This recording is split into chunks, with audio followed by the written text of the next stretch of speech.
Okay, people, welcome back to another Fwoosh review. Today, we're going to take a look at the Hasbro Marvel... there's a lot of Marvels here. Marvel Legends Captain Marvel Kree Sentry series. I got them all at the same time. Well, around all the same time, but now I have them all together, so to hell with it. Let's just do all of them. And my camera just isn't wide enough. Here is Captain Marvel, and then, of course, there's Nick Fury. Now, this being a movie wave, I don't do spoilers a lot. I watch a trailer or two, and then I just sit and anticipate. So if I get something wrong here, which...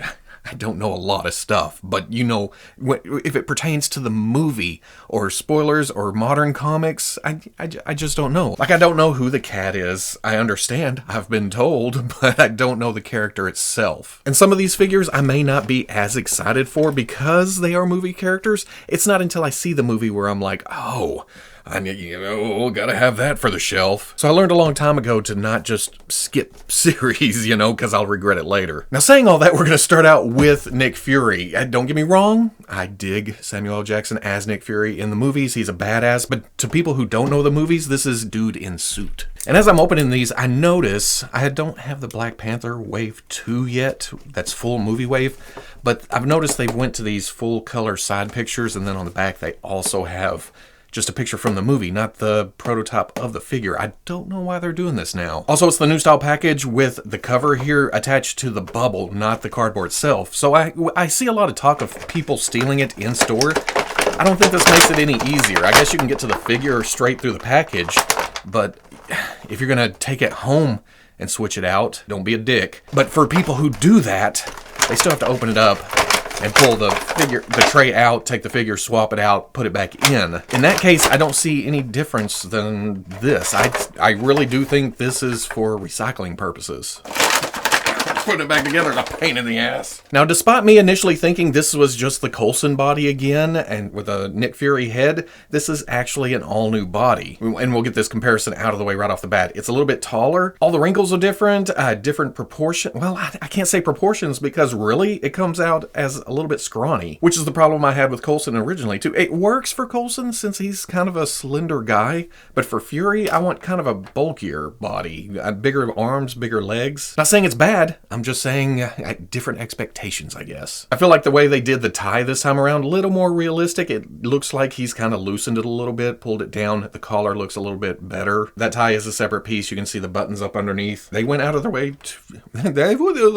So this may come in handy for customizers, for people who want other characters in suits. Swap out the head, swap out the hands. It may not be the most exciting, but I see a lot of people talking about wanting civilians for their display, and this would work for that. Now, I do know the movie is set in the 90s, so de-aging Samuel L. Jackson for the role, giving him some hair, it works, and it works here too in plastic form. It really does look like a younger Jackson. And when it comes down to it, that lends itself to a bunch of customizing too. So if you buy a bunch of these, one for the bodies for different characters, you can do different Samuel L. Jacksons through history. I want these scrolls off my earth. Going over articulation, Hasbro really did a good job of caving out the inside of the head, so you do get nice range of movement there. There's a hinge in the neck going to a ball in the skull. He can look down, can look up, nice tilt, swivel. Hinge and swivel at the shoulder. It's a little bit tight. Does go up to 90, rotates around, swivel at the bicep. Double elbow comes most of the way up. There's some looseness there. What's going on? Yeah, that top hinge, once you get to a certain point, it doesn't fall on its own, but hinge and swivel at the wrist. Unfortunately, it is side to side for a gun shooting hand. Swivel. Hinge in the torso. Oh, look at that. I didn't even see the sculpted detail up under there. He has a gun holster up under his suit. That's kind of amazing. But he does have a hinge in the torso. Crunches forward a little bit. Arcs back. Swivel at the waist. Ball in the hip goes forward most of the way. Back out about 45. Swivel at the thigh. Double knee, not quite all the way up, but pretty good. Hinge at the ankle. Even with the pants sculpt down there, he can get there. He can get forward a little bit. And then forward facing pin for rocker. He does come with this small pistol. Not a lot of paint on it. I have this one with Coulson.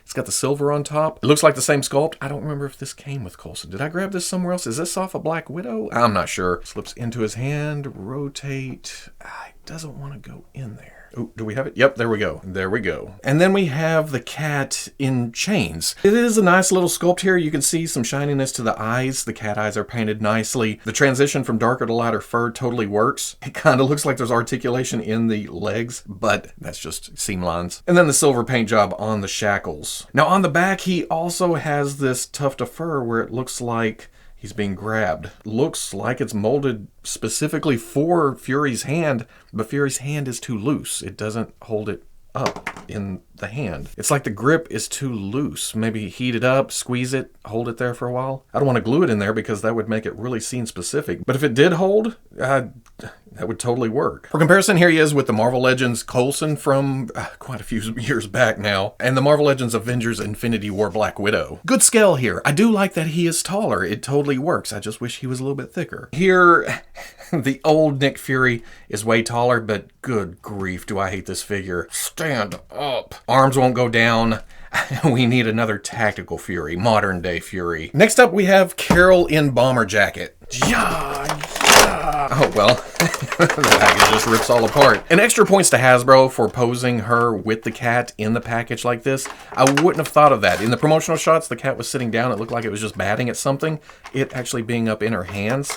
Yeah, that's kind of cool. Get back in there. Perfect. Look at that. There are rubber bands holding Goose in her hands in the package, though, so taking that off. And since I was messing with the other one just a minute ago, here is the loose version of the cat. Same transition, same eye paint, same cat, just different pose. And if you don't want it in her hands, you can put it down and it just sits on the ground too. Or you can get it back in the hands. That's no rubber bands. It looks like, yep, oh, kitty kitty. And not a bad looking figure at all. This was the late addition to the wave, or at least the one they held off at revealing for fear of spoilers or something. I'm not sure. But the bomber jacket lays nicely over the body. It's fitted to there. Oh, nice tempo on the back. The blue plastic, and I think the red too, is swirly twirly. You can kind of see the inside of it a little bit. It's I can't say if it's translucent. I don't know if that's the effect of the plastic with some swirl in it, or if you can actually see into it. It is a nice effect overall. It makes it look a little bit more armory. Crisp detail on all that armor parts, and I love the wrinkles in the jacket, but I wish the jacket was a little bit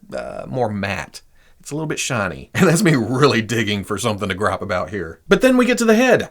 I like the face printing here. Nice eyes, nice lips. The windswept hair isn't always my thing. It's a little bit action oriented. So standing on the shelf, unless you have her in a flying pose like this, it's a little bit specific. But I still can't get over, it was said when it was first revealed, and as soon as somebody said Leslie Knope, that's stuck in my head. But I have seen comparison pictures of Amy Poehler and Brie Larson, and they could be sisters, really. I mean, some of their facial features match up really well. But going over the articulation, there is some crevice under there, but it's the hair that gets in the way here. Can bury the chin down because of a shift forward and back. Can look up fairly well. The hair is kind of short in the back. Tilt, swivel. Rotation at the shoulder. That also hinges up to there. Hinges swivel at the elbow. Elbow goes up to 90. Swivel. Hinges swivel at the wrist. Ball in the torso. Not bad range there. Not a lot of crunch, but tilt is really nice. And then arc back. Ball at the hip comes all the way up. Back, not so much. Not bad out, actually. Swivel at the thigh. Double knee all the way up. Kicks her own ass. Hinge at the ankle goes back. Goes forward. And then forward facing pin for rocker. For comparison, here she is with the Marvel Legends comic book style Carol. And then the Marvel Legends Avengers Infinity War Black Widow. MCU figures, nicely scaled together. They look like they go.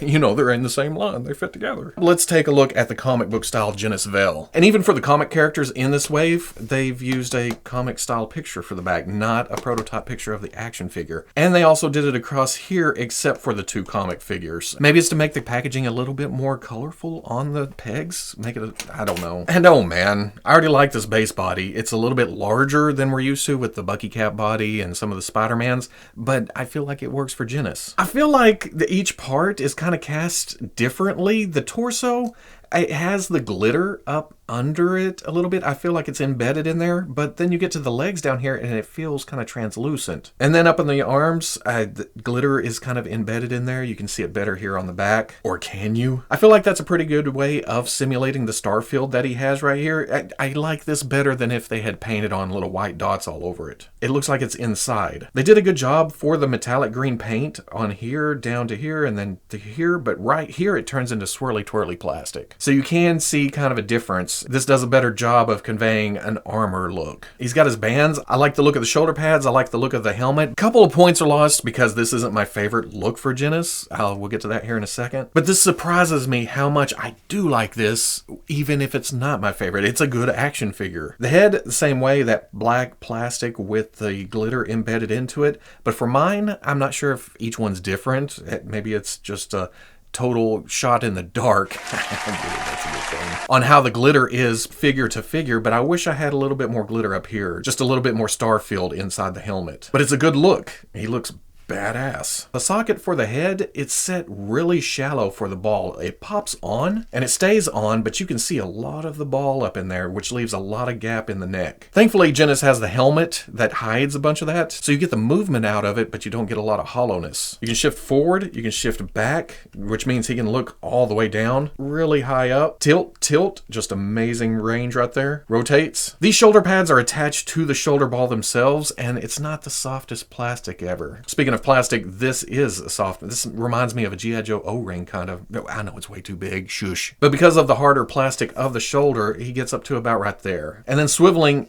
it kind of runs into, nope, no, it goes, yeah, there you go, all the way, oh, yep. All the way around. Swivel at the bicep. Double elbow comes up pretty high. These bands are a separate piece, so they come up off the wrist so you can get full range there. That'll also go well if you want to do a comic Captain Marvel, get custom of some kind. Hinge at the torso, forward about that far, back. Swivel at the waist. Now I just noticed, I was looking at his crotch, but if you look through the leg right there, you can see his butt is translucent. I can see light through there. But hip goes up really high. Back out, not so much. Swivel at the thigh. Double knee, almost touch, bing. Swivel at the boot, ankle back, ankle forward, and then forward facing pin for rocker. He does come with this cool little space laser. That's all I'm going to say about that. I'm sure it has some kind of complicated name to it, or some name I'll never think of off the top of my head, but it looks cool. It's in yellow swirly twirly, and it's shiny. It looks like it's cosmic. In fact, it matches the bands really, really well. But you put it in his hand, rotate into his trigger finger, holds it perfectly. But if you don't want it in his hand, even though he'll be stuck with eternal trigger finger, there is a holster that you can just slip that right down in there. But here he is with the Marvel Legends Black Panther, which is the Bucky-Cat body standard. You can see the new Genis is a little bit bigger. I can't find my original Toy Biz Captain Marvel,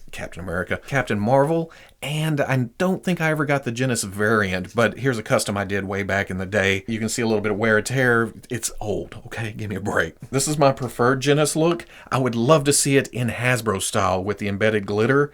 See what they can do with that. Next up, let's take a look at Talos. Talos the Skrull, or Director Krennic in Alienware. And this has a very organic feel to it, just the overall kind of flow of the costume. Although, let's see about popping this off, see what's going on under here. Yeah, underneath right there, it is reuse from the Thor Ragnarok Loki. Same boots, same legs, same torso, different arms. But the overlay for the torso and then hanging down right here, it does a good job of masking that, disguising it. See if I can get the snap back together. Oh, it did snap right back together. No cussing, no fuss, no muss. But the arms on it, it's a little bit scrawny. It's a little bit long. It gives him a very alien look, which that's what it's supposed to do. So mission accomplished there. But reusing Loki also gives him some stature. So he's big, he's lanky, again, very alien-like. Most of it is in kind of a charcoalish color with some purple plugged in just to break it up a little bit. Coming around the back right here, still organic flow to it. And then guess what? The head is also very alien too.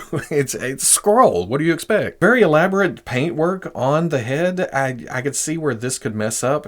Focus camera. It's subtle enough to where if it was messed up, it'd be a little bit harder to notice. Also get some paint wash down in here to bring out the details in the chin, and then the eyes are just freaky. Quit looking at me, Talos. Going over articulation, same thing. Deep cave up under the skull. That must be a new thing. I'd like to see more series after this, more new figures, and see if they keep this, because I like it. It gives me a lot of tilt. Can look down, can look up. Hinge and swivel at the shoulder, comes up to 90. Swivels around, and this cover right here is a softer material, so it does get out of the way. Swivel at the bicep, a little bit of looseness on the bottom hinge right there. Full range. He can face palm like a mo. Hinge and swivel at the wrist.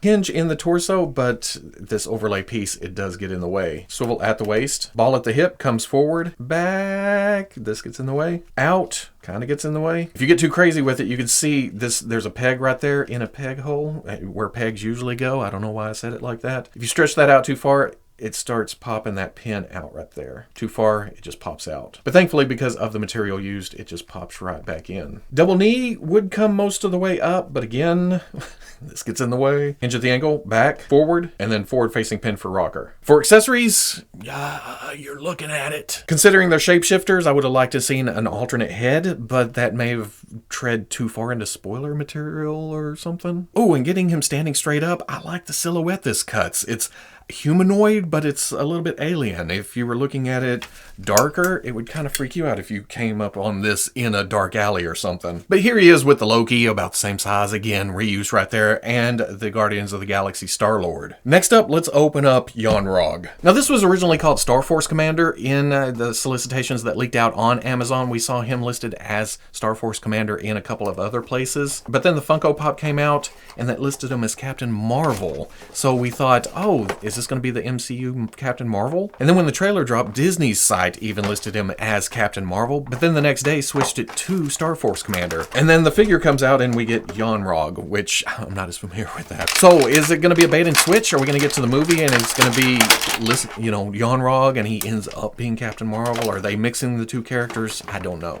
I'm spouting a lot of shit for a guy who avoids spoilers, I guess. And a lot of great detail on this figure. Again, like the Captain Mar-Vell, which I guess this would be the same essential costume except on a male figure. But even lots of little hidden stuff in the black where you would think, oh, that's just the pants underneath. There are some kind of tech details to that. The boot covers, the armor parts, swirly twirly, yeah. Same thing up here on what I'm assuming is some kind of jetpack, but who knows? And then even up on the helmet, it almost looks like the skin tone is an underlay. It's a different part up under there. Or they did a hell of a job of painting that skin tone on because the separation is beautiful from helmet to skin. And I just like the overall thickness of the figure. He looks kind of tough. The belt is a separate piece. It kind of floats. I like pushing them down a little bit. Gives them kind of a gunslinger look. Kind of funky right here though. The green stops at the thigh swivel, but there's more armor part up above it. So I feel like they kind of missed a paint app right there. Looking for stuff to gripe about. Can't find a lot on the figure. Nice look to the head. The head may be a little bit large, but maybe it's more helmet than head. But it's very nondescript. This could be anybody in the Kree army. If they were going for the Yon-Rogg character or the Captain Mar-Vell, I think it could have come with an unmasked head too. But we'll probably end up getting that in a 2-pack at some point later down the line. Articulation, I've been ranting and raving and rejoicing over the deeper cave up under the skull, and this one,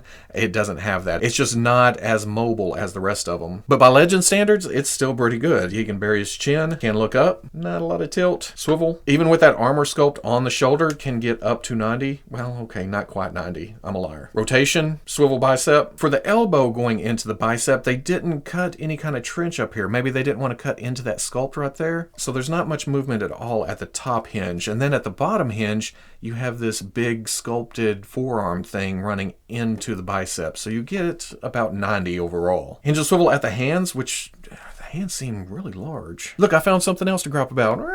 Hinge at the torso goes forward, arced back, swivel at the waist. Hip comes up a little past 90, back out. Not bad. Swivel at the thigh. And that paint mishap is on this side too. You can see that the armor should have kept going up. Double knee. So close. Swivel at the boot. The foot part actually has some sculpt that comes up, and the leg, the foreleg, what am I talking about? It actually sinks itself into the foot, but it doesn't hinder articulation much. You can still hinge back, forward, not bad, and then forward facing pin. For accessories, he comes with a pistol. Not a lot of paint on here. It's just pretty much in gray. And have we seen this? No, I didn't look at it just now with Genis. That's a different gun. Either way, the hand is a little bit stiff to get this bastard in there. Oh, I don't have to turn it because there's not a trigger guard, but gets a good shooting position. For comparison, here he is with the Marvel Legends Guardians of the Galaxy 2, I think it was, Drax. And then the Marvel Legends Avengers Infinity War Bucky. He's a little bit shorter, but hey, oh, damn, it looks good. Next up, Captain Mar-Vell herself. And no, that's not my camera crooked. Amazon did just an amazing job of putting this in an envelope and shipping it to me. Now, the thing about this Captain Mar-Vell, I know the exclusives are coming. There's a Captain Mar-Vell in her green costume, which if it looks anything like Yon-Rogg, I'm going to have to get that. It's going to look spectacular with the green plastic. And then there's the flame effects, powered up Super Saiyan Captain Mar-Vell coming.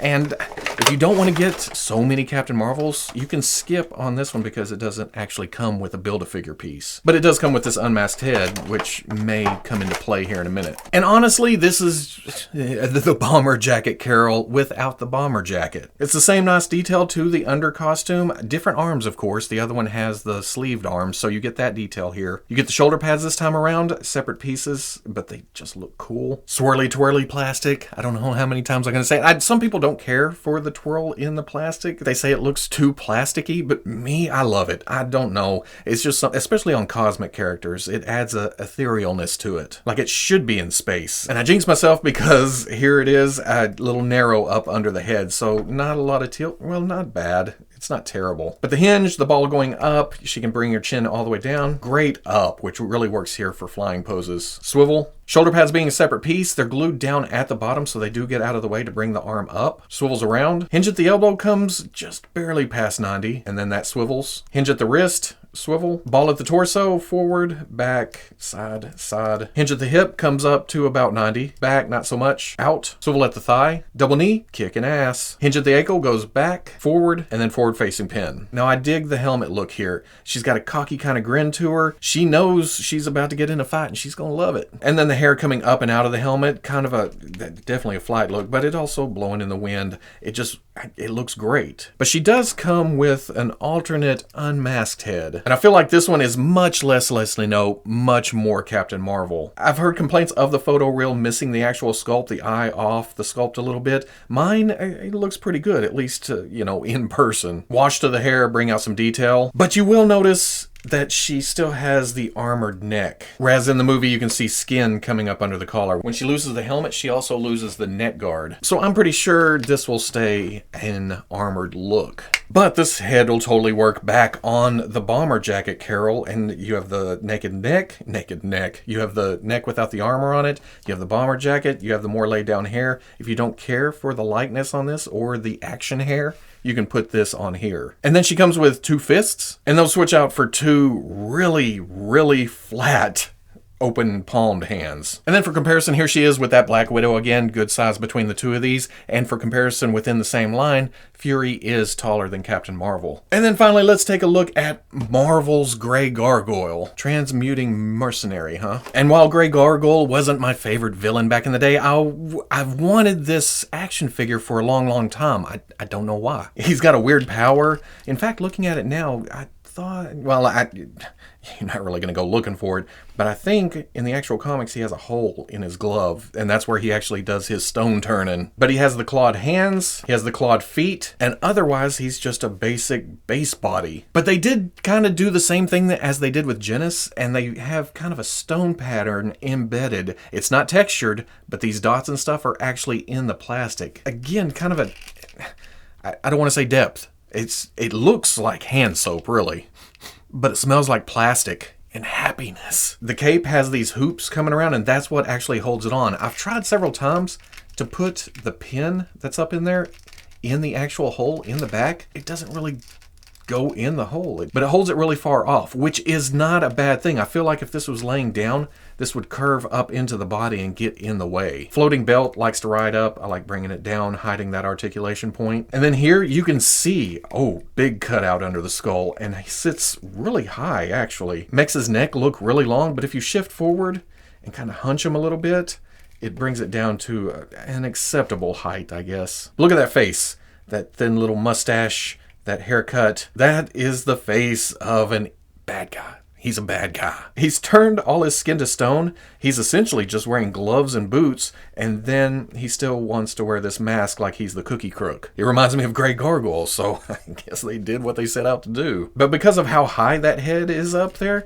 again, you get nice range of movement all over. You get down, you bury his chin, you can look up, tilt, tilt, arm comes up. Arm doesn't go all the way around. It runs into the cape right there, so you gotta kind of get it around it, come down. Swivel at the bicep. Double elbow, not quite all the way up, but pretty good. Hinge, swivel, hinge, arc, swivel, leg really far up, leg back, out, swivel at the thigh, double knee, so close, so close, swivel at the boot, ankle hinges back, hinges forward, forward-facing pin. Okay, no accessories to speak of, but I did hear a lot of people saying that he should have come with some texture. And then somebody actually linked me to Web Slingers Customs, who has put a texture on his Grey Gargoyle. And he did that with Rust-Oleum American Accent Stone. And I had to give it a shot for myself. Now, mine does not look as good as his. I start out light. I'm happy with the way I got it on the cape back here. Which, speaking of the cape, in a couple of places it has this nice, looks like broken stone look to it. So the cape's not just a generic cape, it actually has a little bit of detail on it. But I like how I did the back right here,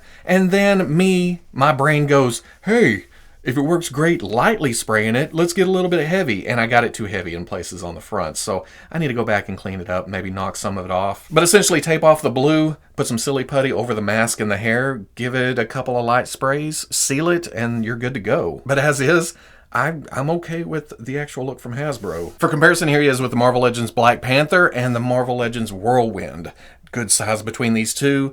Good start to a Masters of Evil, where they stormed the mansion. And then finally, let's build the Kree Sentry. It took me a second to figure out the legs. They're not really distinguishable. Well, they are a little bit, you can tell. But they are marked R1 and L1 up inside the socket. Behind the camera strength. Oh, and they plugged up into these thigh covers right here, so it hides the articulation while looking nice. Left and right arm is a little bit easier to tell. Even I can't get that wrong. Did I get it wrong? Okay, no, that's right. But the arm's turned all the way around. And then the head. Looking at this, once again, we have a little swirl in our plastic. And I really like that on, well, this is a full metal figure, actually. Well, metal in the comics. But the sculpt, all nice and crisp. I love all the detail they've thrown into here. There is a little bit of difference between the purples here and here. It does look a little bit weathered, kind of beaten here, while the rest of the figure is fairly smooth and new looking. And actually, now that I'm looking at it, this is silver right here at the top of the leg, but most of the rest of it's cast in its base color. Got kind of a sentinel thing going on right there in the palm of the hand. The big boots, nice and heavy. And then up at the head, that's when you get that Kirby feel for it. Those eyes are completely classic looking. And really, the overall robot, it gives that sense of, oh, back in the day. This is a robot from back in the day. I will say, though, that some of the hinges have been tight as hell on it. I've had to work them a little bit to get them to go. Neck hinge is a little tight.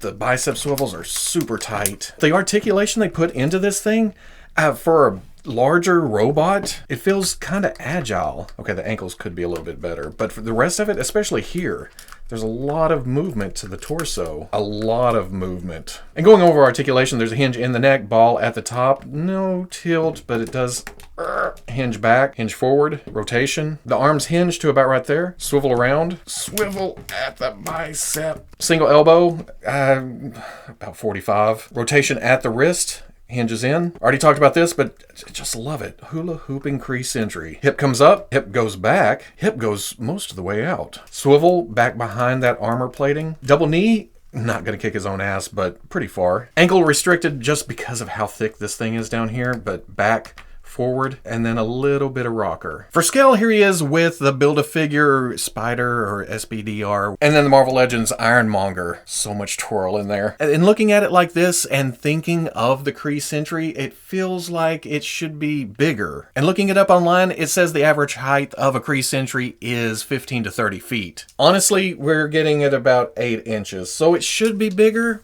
but it works. It's like a mini Sentinel. How's that? It's a mini Kree Sentry. Not as imposing when you look at it like this. With both the Sentinels standing at about 16 inches. So I understand, it should be way bigger, but man, it looks just so... In fact, looking at it like this, I kind of want a box from Alpha Flight now. So at the end of the day, a very MCU heavy wave, and I know not everybody likes that. But I really, really believe that the movie figures are keeping the line alive. Yes, they could mix more comics in, but I never thought I'd get this Genis-Vell or Grey Gargoyle. Where did he come from? He doesn't even have anything to do with Captain Marvel for the most part, but it's nice to get him in the line. But I'm an MCU collector. I dig the movies. I'm looking forward to Captain Marvel. I'm not as hyped for these figures because I haven't seen the movie yet, but as soon as I see it, like I said, I'll be like, oh, I'm glad I got these. These need to go on the shelf. But Genis and Grey Gargoyle, definitely. Kree Sentry could be a little bit bigger. Not a huge deal. It still looks fantastic. And I keep saying that, not a huge deal. Not a huge deal. Get it? Don't get me wrong, I would have liked to seen that bastard be 16 inches, but These days, we're not going to get Build-A-Figures that big. I like the cat. I'm okay with the bomber jacket figure. I'm definitely going to keep Carol on the shelf like this. I just like the armored look. I like the mohawk look. Talos is creepy looking, does his job well. Star Force Commander, not super tall, but he looks heroic. And then I'll take as many Sam Jacksons for the shelf, and the new suit body is much appreciated. So all in all, I like this wave. It's not going to be for everybody. If you're not going to care for the movie, skip it. Hunt down the 2 comic characters, and then you're done. On to the next wave. There's going to be plenty more Marvel Legends this year. I can't get the box thought out of my head for the Kree Sentry, though. But if you like the review, comment, like, subscribe. I'll catch you on the Fwoosh.